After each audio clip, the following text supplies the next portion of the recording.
कि आज नवरात्रि है और नवरात्रि का पहला दिन है। आज के दिन आपको क्या करना चाहिए, कुछ चर्चा हम आपके लिए करते हैं।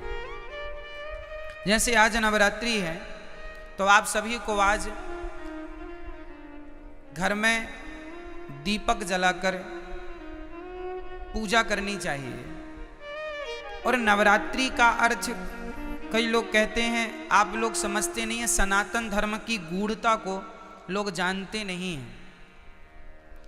आज नवरात्रि में केवल माता जी की पूजा नहीं होती, इन नवरात्रियों में आप जिनकी पूजा करेंगे उनकी पूजा सिद्ध हो जाएगी। ये नवरात्रियों की महिमा है।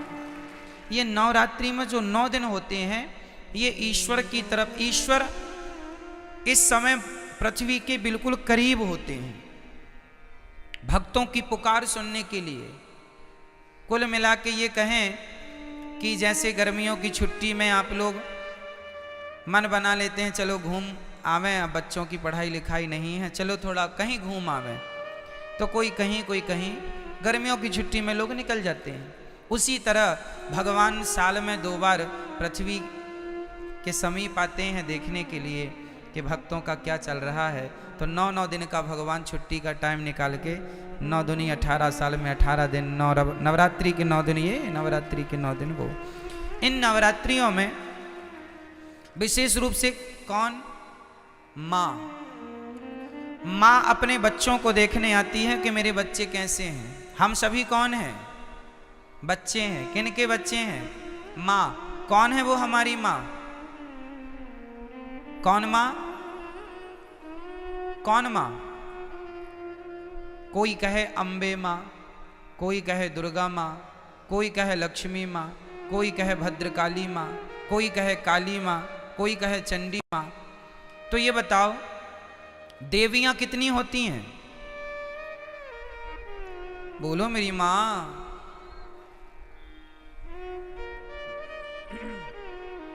देवियां 9 नहीं होती मेरी माँ, और ना 10 होती। फिर तो 52 शक्ति पीठ हैं, तो 9 ये गिन लो, फिर 52 वो भी गिनो। कामाख्या माता अलग हैं, ज्वाला माता अलग हैं, केला माता अलग हैं, शारदा अलग है।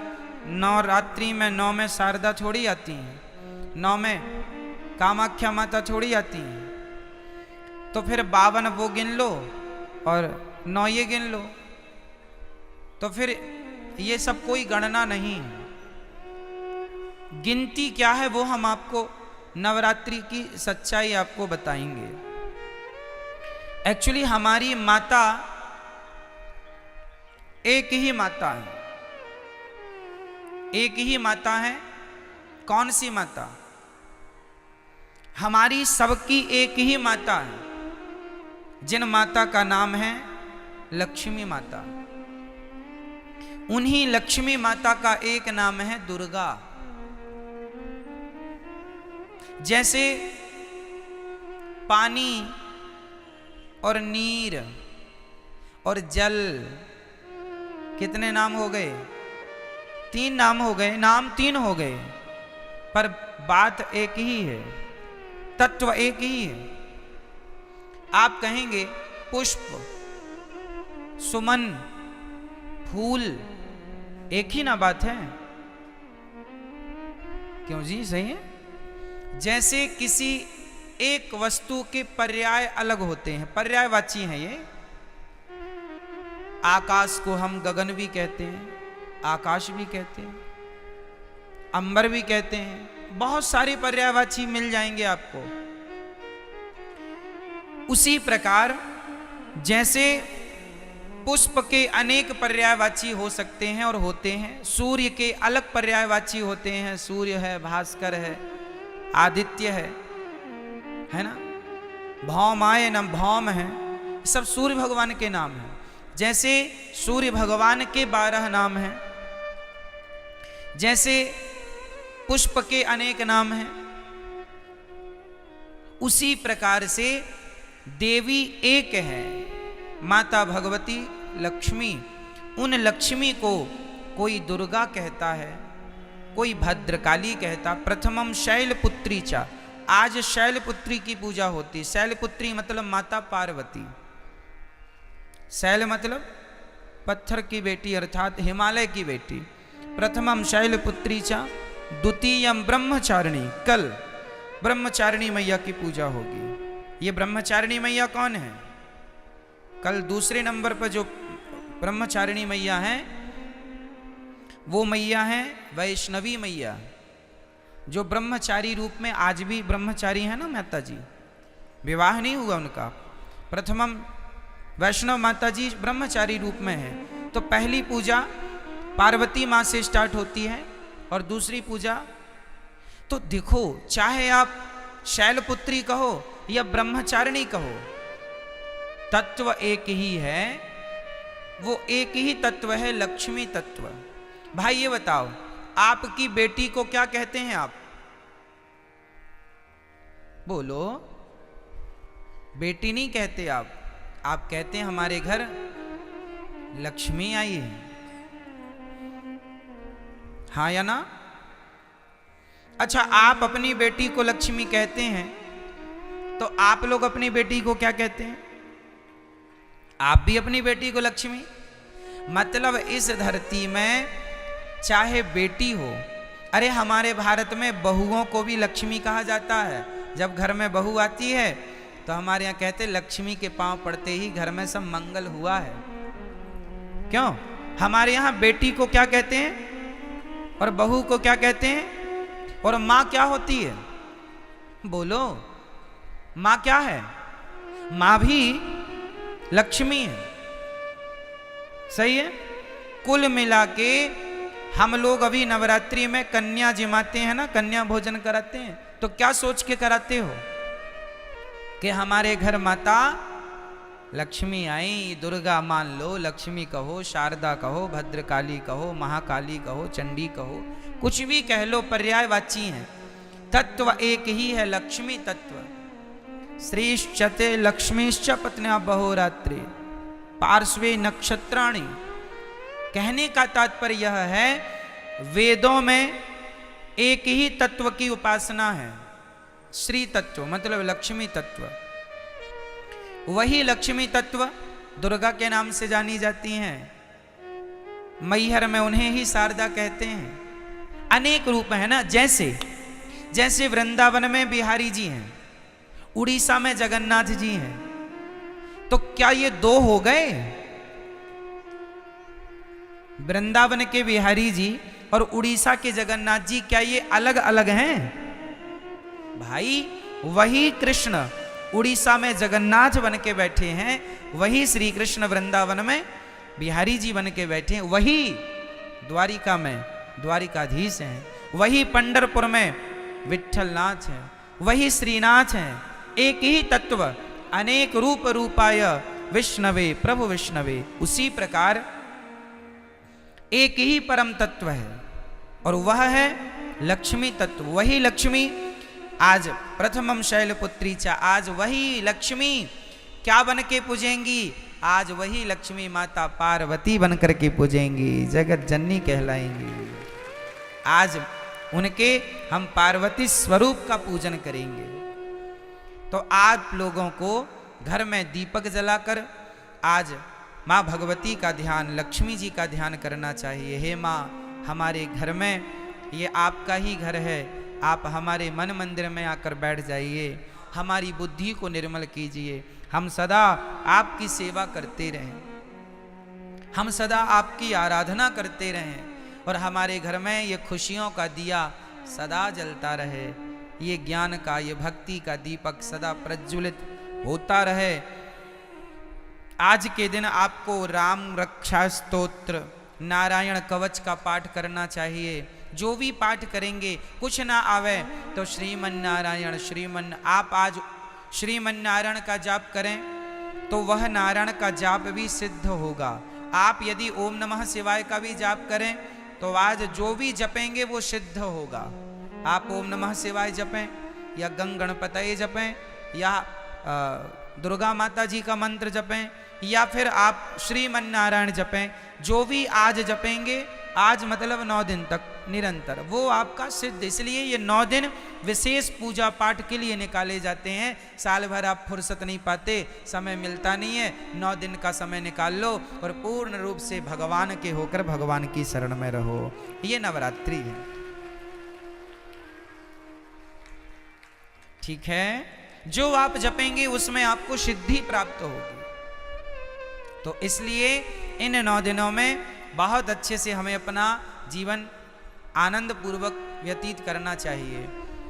और यहाँ पर एक संकेत भी है कि दुनिया वालों, नवरात्रि में जिन कन्याओं को बुला बुला कर पांव धोकर माहौर लगाकर जिनकी पूजा करते हो, जिन्हें दक्षिणा देकर विदा करते हो, खीर पूड़ी खवाते हो, उन कन्याओं को केवल एक दिन के लिए देवी ना मानो, सदा सदा के लिए नारियों को देवी मान के उनकी सेवा, उनका सम्मान करो। नारी का सम्मान सदा लक्ष्मी मान के आप आज नवरात्रि में एक लड़की का आप सम्मान करते हैं देवी मानकर, और नवरात्रि जाने के बाद उसी नारी का आप अपमान करते हैं, तो ये तो कोई बात हुई नहीं।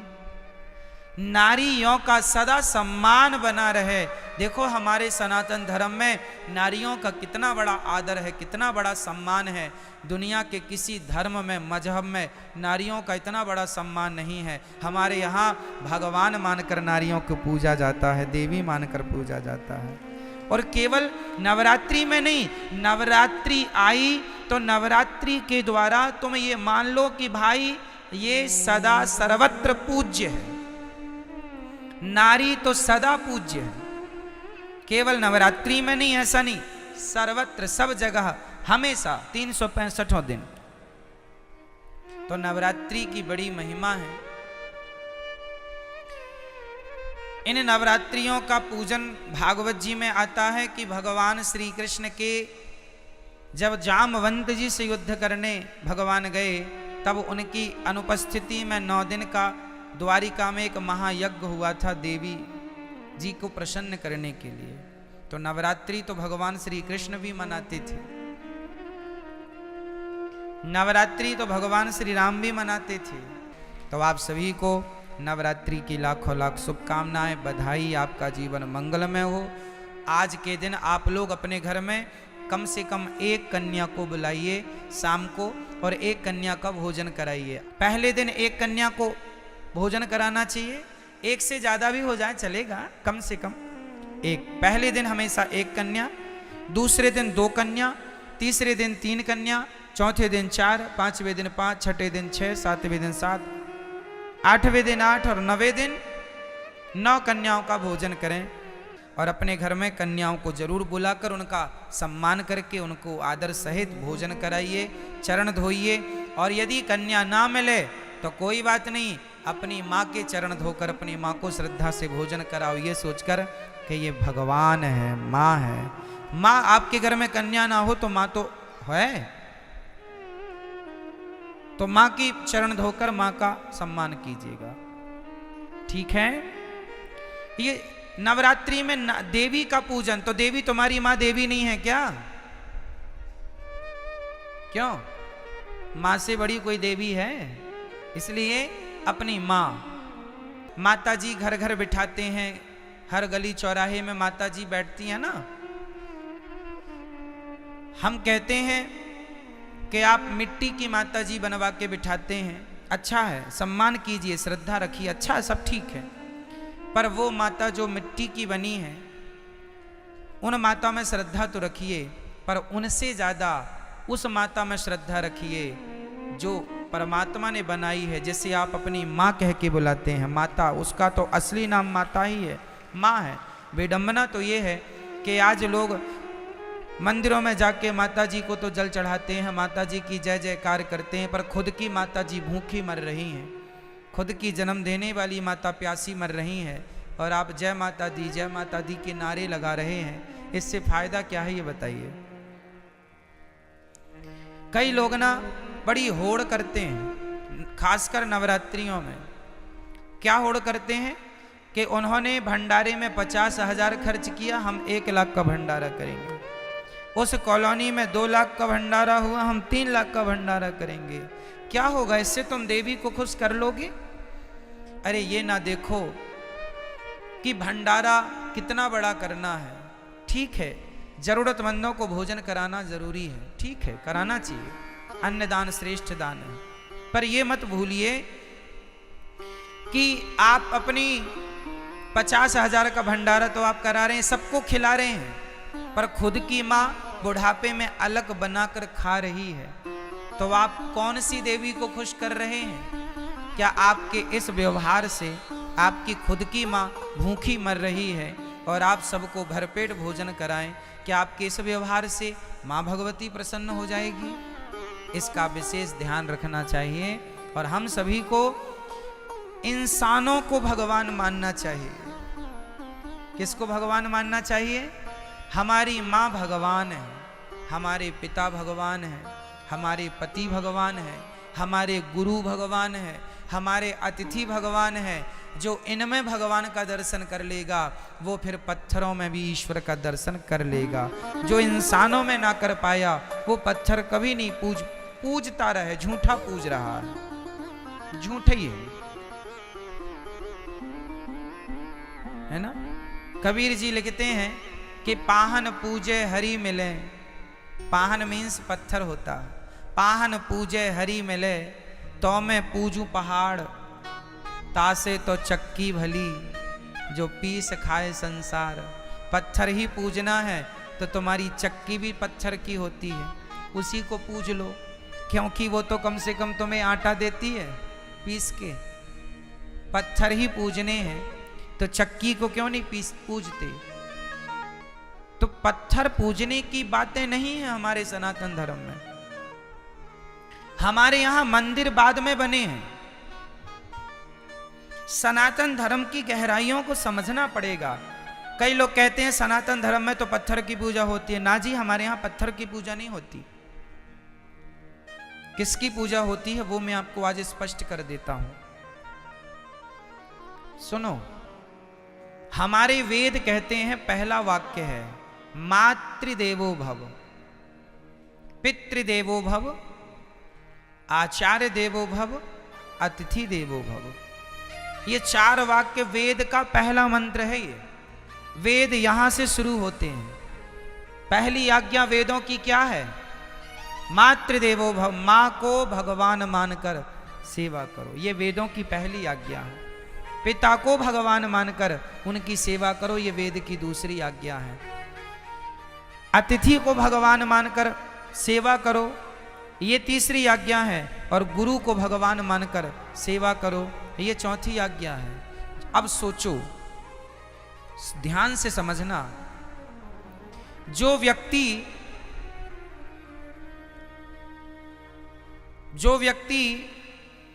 पहाड़े में काखा गाघा को समझ लेगा, भाई अखबार में भी काखा गाघा ही लिखा है, पर अखबार के काखा गाघा को समझने के लिए पहले आपको कौन सा काखा गाघा पढ़ना पड़ेगा?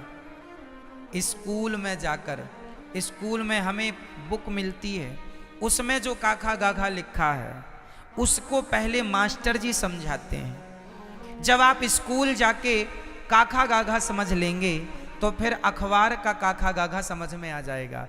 यदि स्कूल में काखा गाघा समझ नहीं पाए तो अखबार आप पढ़ नहीं पाएंगे। अखबार पढ़ने के पहले आपको स्कूल जाके पढ़ना पड़ेगा। जो स्कूल ना जा पाए, जो नहीं पढ़ पाए, वो आज भी अखबार नहीं पढ़ पाते। क्यों जी? सत्य है।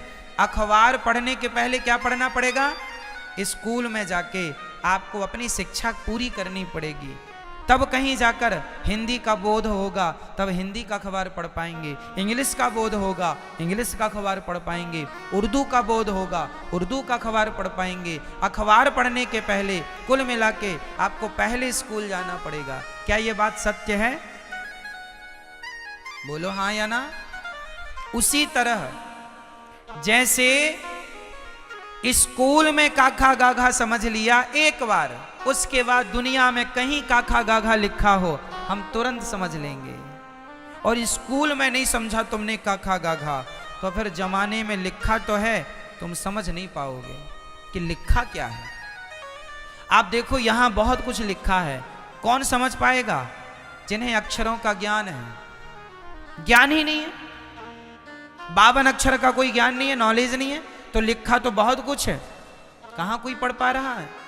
उसी प्रकार जैसे अखबार पढ़ने के पहले हमें स्कूल जाकर पढ़ना पड़ता है, उसी प्रकार पत्थर में भगवान है, पर पत्थर के भगवान को देखने के पहले अपनी माता के अंदर भगवान को देखना पड़ेगा, पहले अपने पिता के अंदर भगवान को देखना पड़ेगा। जो माता में भगवान को देख सकता है, जो पिता में भगवान को देख सकता है, जो गुरु और अतिथि में ईश्वर को देख सकता है, वही पत्थर में भी भगवान को देख सकता है। जो माँ में भगवान को ना देख पाया, उसे पत्थर पत्थर ही दिखेगा, तुम कितना भी पूजा करो।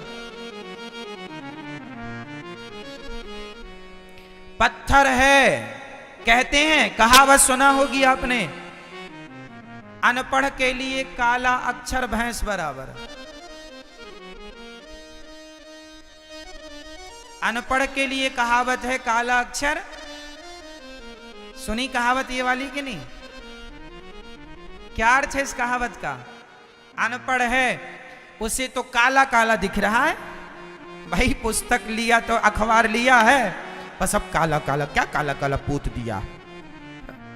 अरे पगले, उसमें बहुत कुछ लिखा, लेकिन क्या करे, अनपढ़ है, काला अक्षर भैंस बराबर। उसे काला नजर आता है, उसे काले में अक्षर नजर नहीं आ रहे, क्योंकि पढ़ा नहीं है। उसी प्रकार जिसने अपनी माता में भगवान को ना देखा, उसे तो काला पत्थर ही नजर आएगा, उसे भला पत्थर में भगवान कैसे नजर आएंगे? जिसे माँ में भगवान दिखता होगा, जो चैतन्य वस्तु में भगवान को देख सकता है, वही जड़ वस्तु में भी ईश्वर को देख सकता है। माँ चैतन्य है कि जड़ है? बोलो जोर से। मेरी माँ, पीछे वाली मैया, आज नवरात्रि मौन व्रत तो नहीं है आपका? डे बोले हम चुप्पा ही टाप रहेंगे महाराज। मां चैतन्य है या जड़ है? जोर से। और पत्थर चैतन्य है या जड़ है?